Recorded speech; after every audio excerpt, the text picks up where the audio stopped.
इच्छामती नदी के किनारे बसा छोटा सा मधुपुर गांव। इस गांव के आसपास के खुले प्राकृतिक सौंदर्य ने प्रकृति की गोद में एक सुंदर और विविध जीवन शैली का निर्माण किया है। कुछ घर इधर उधर बिखरे हुए हैं। हालांकि यह नाम से एक गांव है, लेकिन इसका अधिकांश भाग खाली खेतों, तालाबों और बड़े पेड़ों से भरा हुआ है। गांव के बिल्कुल किनारे पर एक विशाल ताड़ का पेड़ है और उसके बगल में बाढ़ से घिरा एक छोटा सा मिट्टी का घर है। घर मनोहर चक्रवर्ती का है, लेकिन भाग्य की विडंबना से गांव की सुंदर और विविध जीवन शैली की खुशियां यहां नहीं मिली। पिता मनोहर चक्रवर्ती अपनी पत्नी और 2 छोटी लड़कियों को छोड़कर जहाज में काम करने गए, लेकिन फिर कभी नहीं लौटे। तब से परिवार में मातम और दुख का माहौल है। पैसों की कमी और गरीबी के कारण उन्होंने घर के बगीचे में उगाई गई सब्जियों को दैनिक बाजार में बेचने का रास्ता अपनाया। बाजार गांव से 1 मील दूर है। बहुत सुबह निकलना पड़ता था और शाम को लौटना था। कमला देवी और उनकी दोनों बेटियां रोमना झोमना किसी तरह सामान्य जीवन जी रही थीं। उनके घर के बगल में ताड़ का एक बड़ा पेड़ था। इसमें फूल और फल कुछ भी नहीं फलता था, जिसे बंजर वृक्ष कहा जाता है। शाम में लोग ताड़ के पेड़ से परहेज करते थे। खासकर बच्चों को उस पेड़ के आसपास जाने की इजाजत नहीं थी। लोगों का मानना था कि शाम ढलते ही उस ताड़ के पेड़ से कुछ नीचे उतरता है, एक पैर वाला बहुत ही भयानक भूतिया जीव। गर्मी का मौसम था, काल बैसाखी का समय। चारों ओर घने बादल छाए हुए हैं।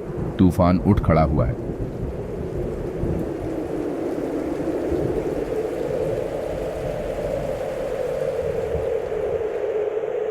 हवा खिड़कियां और दरवाजे में दस्तक देने लगी। इस बीच बाजार में तूफान अभी शुरू ही हुआ है। आसपास हर कोई दुकानें समेटने में लगा हुआ है।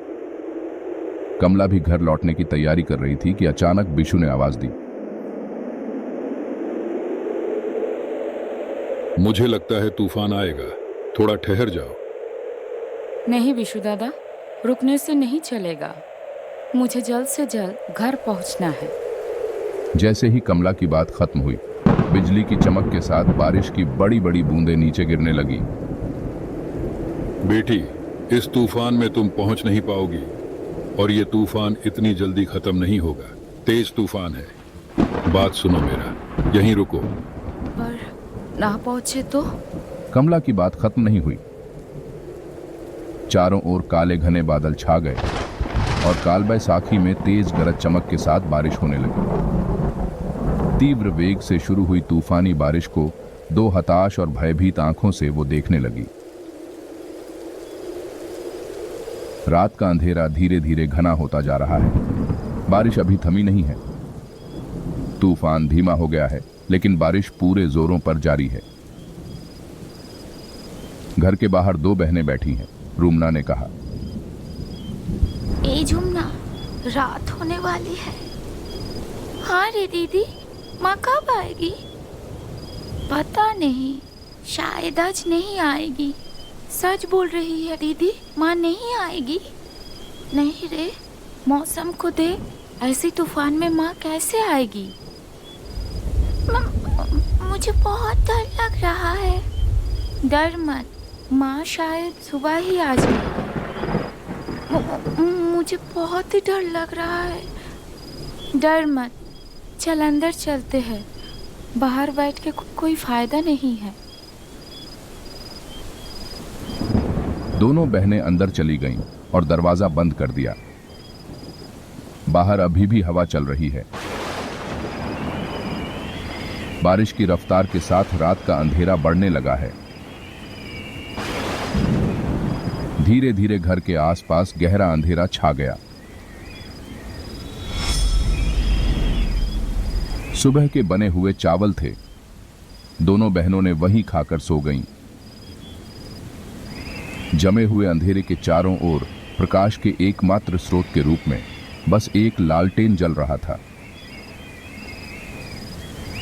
बंद दरवाजों और खिड़कियों की दरारों से हल्की ठंडी हवा आने लगी। दो बहनें एक कंबल ओढ़कर सो गईं।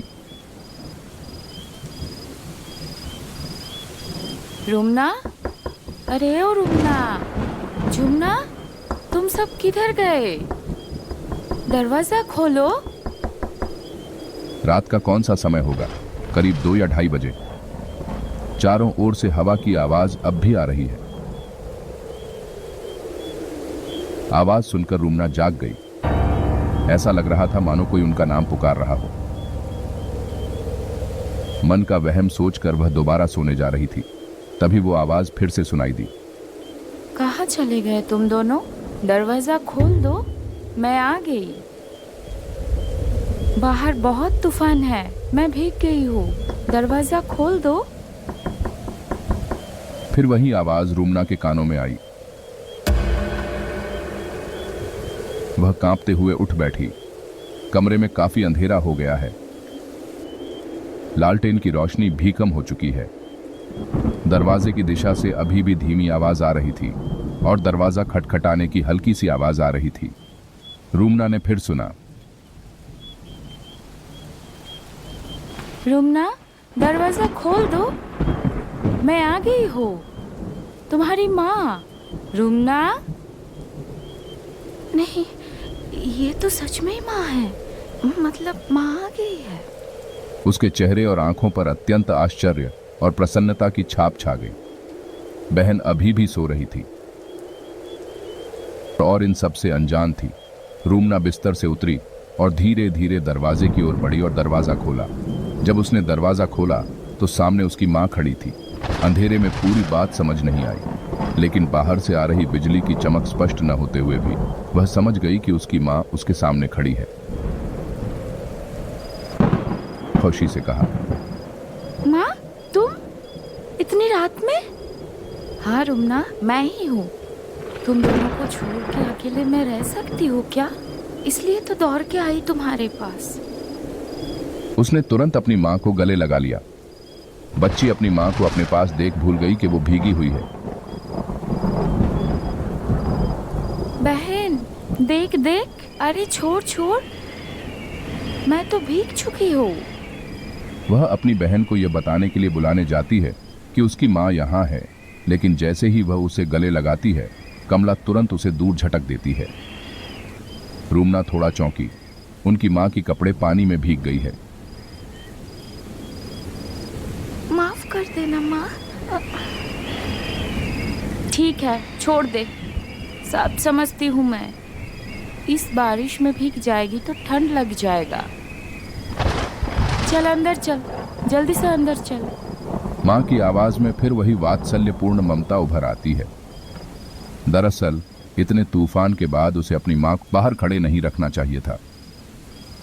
दरवाजा बंद करके अंदर आ जा, बारिश भी बढ़ चुकी है। हाँ माँ, चलो। फिर रुमना अंदर से दरवाजा बंद कर देती है। घर के अंदर कीचड़ न हो जाए, इसलिए कमला देवी टोकरी छोड़कर गीले कपड़े बदलने के लिए रसोई में चली गईं। रुमना अपनी माँ से पूछती है, माँ, बत्ती की रोशनी कम हो चुकी है, मैं मिट्टी का तेल डाल दूँ क्या?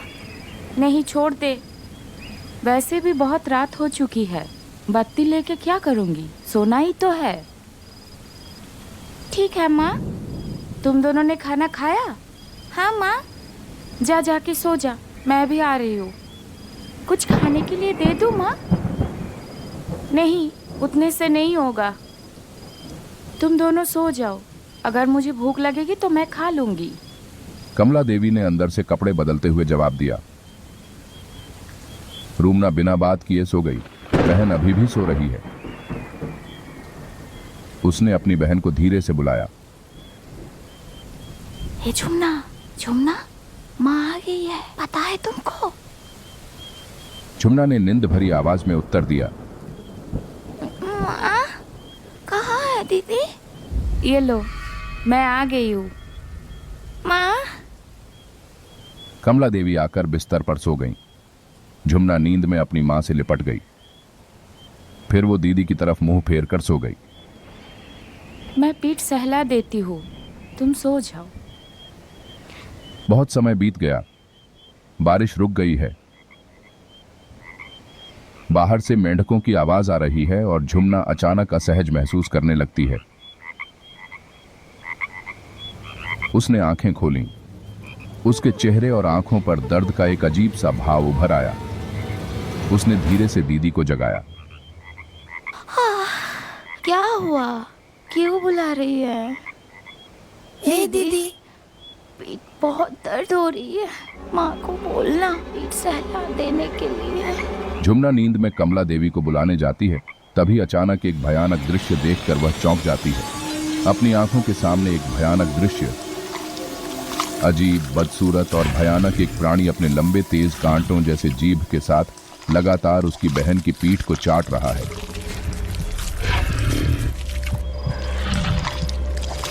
उसकी जीभ से खून टपक रहा है। उसकी मां कहाँ? ये तो कुछ और है। एक बड़ा मुंह, चेहरे पर नुकीले दांतों की कतार उभरी हुई है।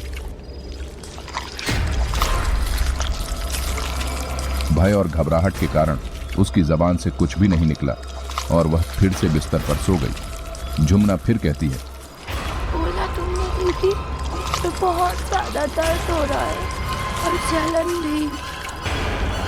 रूमना ने कोई जवाब नहीं दिया। उसका शरीर डर से कांप रहा था। कोई उत्तर न पाकर झुमना ने अपनी मां को पुकारा। माँ, ओ माँ, पीठ बहुत जलन हो रहा है, थोड़ा सा सहला दीजिए ना। हाँ, दे रही हूँ। थोड़ी देर बाद झुमना फिर सो गई। लेकिन रूमना को अब नींद नहीं आ रही थी।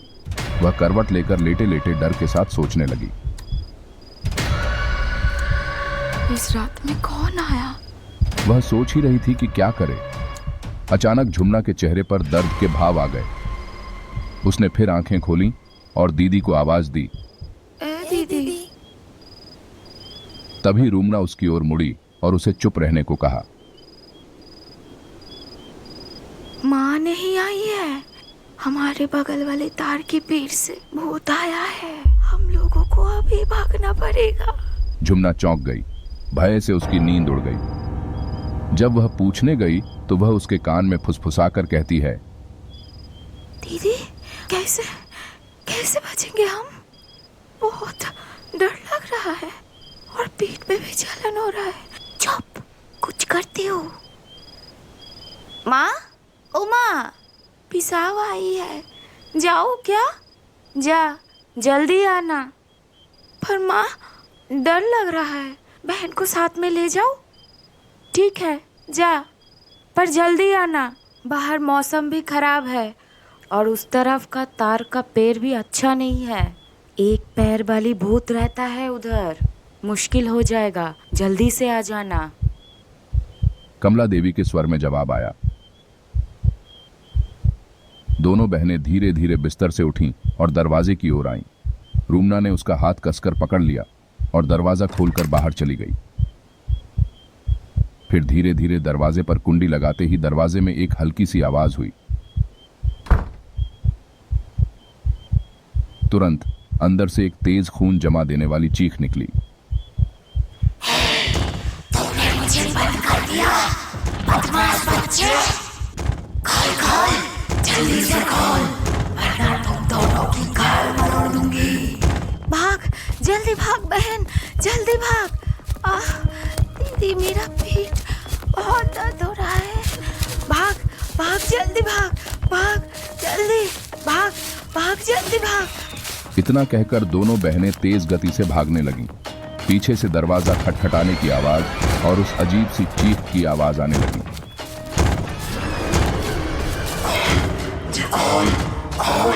रुक जा, रुक जा।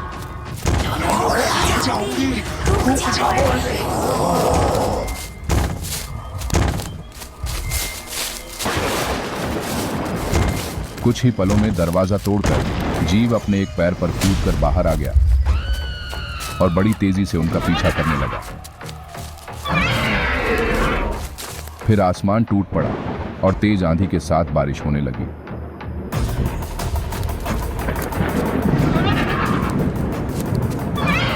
दोनों बहनें बारिश की परवाह न करते हुए तेजी से दौड़ने लगी। खेत, मैदान, बांस के जंगल को पार कर वे धीरे धीरे दूसरे मोहल्ले की ओर आ गए। अभी भी वह अजीब भूत उनका पीछा कर रहा है। उसकी भयानक हंसी की आवाज आने लगी। भूत धीरे धीरे उनकी ओर बढ़ने लगा। जितना हो सके तेजी से दौड़ते हुए उस मोहल्ले का पहला घर अचानक सामने आ गया।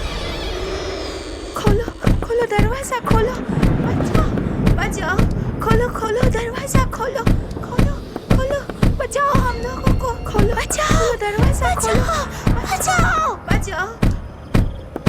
रूमना झुमना उस घर के दरवाजे पर आई और तेजी से दरवाजा खटखटाने लगे। कुछ ही देर में घर के मालिक देवराज गोस्वामी ने दरवाजा खोला। अरे क्या हुआ है बच्चा, इतनी रात को? हम लोगों को बचा लो, वो मार डालेगी हम दोनों को। दीदी बहुत दर्द हो रही है। तभी झुमना रुमना के कंधे पर बेहोश हो गए। देवराज बाबू ने बिना देर किए जल्दी से उन दोनों को अंदर ले लिया और दरवाजा बंद कर दिया। फिर कुछ देर बाद जब वो दोनों संभल गए तो गोस्वामी जी ने रुमना से सब कुछ बताने को कहा। उधर गोस्वामी जी की पत्नी झुमना को संभाल रही थी। रुमना धीरे धीरे गोस्वामी जी को सब कुछ बता देती है। सब कुछ सुनने के बाद देवराज बाबू ने कहा, भगवान की अशेष कृपा है, तुम लोग बच गए। तुम्हारे घर के पास वाला पेड़ अच्छा नहीं है। गांव का एक पैर वाला भूत वहां रहता है, जिसका मुंह बहुत बड़ा है और उसके मुंह से एक बहुत लंबा जीभ बाहर लटकता रहता है और बच्चों की तरफ उसका नजर रहता है। अगर कोई अकेला मिल जाए तो उसको उठाकर लेके चला जाता है। अभी रहने दो वो सब बातें, तुम्हारी माँ जब आएगी तब कुछ बंदोबस्त करेंगे। रात बीत रही थी। तूफान रुक जाता है। गोस्वामी जी और उनकी पत्नी दोनों को अपने पास ही सुला देते हैं।